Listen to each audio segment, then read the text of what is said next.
জামাই 6 মাস হয়ে গেছে, মেয়ে আমার কাছে আসছে, তুমি ওকে নিতে আসো না কেন? আপনার মেয়ে আমারে রান্না করা শিখাইছে, থাল বাসন মাজা শিখাইছে, কাপড় ধোয়া শিখাইছে। দেখছো জামাই, আমার মেয়ের কত গুণ, অল্প দিনে তোমারে কত কিছু শিখাই দিছে।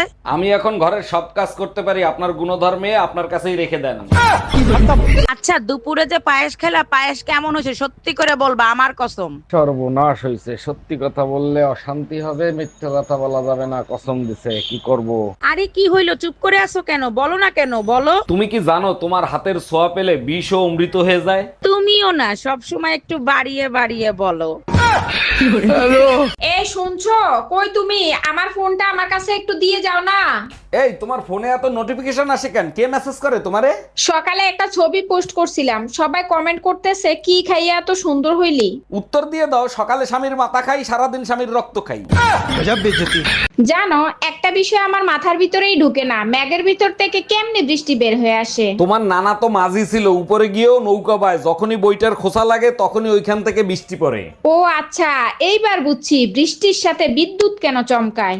সর্বনাশ করছে, এখন আবার তুমি কি বুঝলা কেন বিদ্যুৎ চমকায়? তোমার নানা তো ওয়েল্ডিং মিস্ত্রি ছিল, যখনই সে ম্যাগের ফুটো বন্ধ করতে যায় তখনই বিদ্যুৎ চমকায়।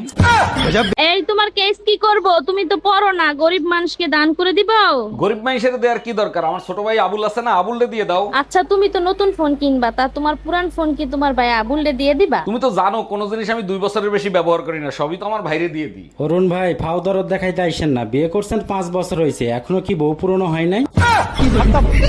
অরুণ ভাই, আপনার হাত ভাঙার খবর শুনে আর থাকতে পারলাম না, তাই তাড়াতাড়ি দেখতে আসলাম। তারপর বলেন কত টাকা খরচ হয়েছে। ভাবি, এ পর্যন্ত 50,000-এর উপরে খরচ হয়েছে, আরো হইতে পারে। বলেন কি অরুণ ভাই, 50,000 টাকা খরচ হয় কি করে? বড় জোর 10,000 টাকা খরচ হইতে পারে।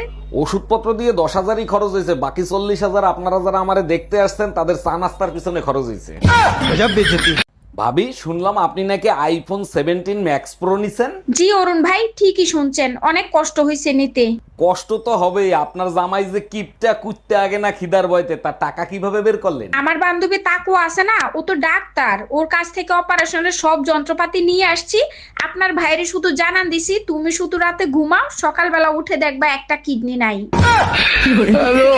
ভাবি, শুনলাম বিয়ের আগে আপনি নাকি কারো কোনো কথা শুনতেন না, এর জন্য আপনি আপনার মায়ের হাতের মাইরও খাইছেন। অরুণ ভাই, শুধু মায়ের খাই নাই, 3 বেলা ভাতের সাথে ঝাটার বাড়ি ফ্রি ছিল। বিয়ের পরে এত ভদ্র হইলেন কি করে? আজ পর্যন্ত শাশুড়ির সাথে তর্ক পর্যন্ত করতে দেখলাম না। ভদ্র কি আর সাধে হইছি, বিয়ের পর যখন জানতে পারছি সব সম্পত্তি শাশুড়ির নামে।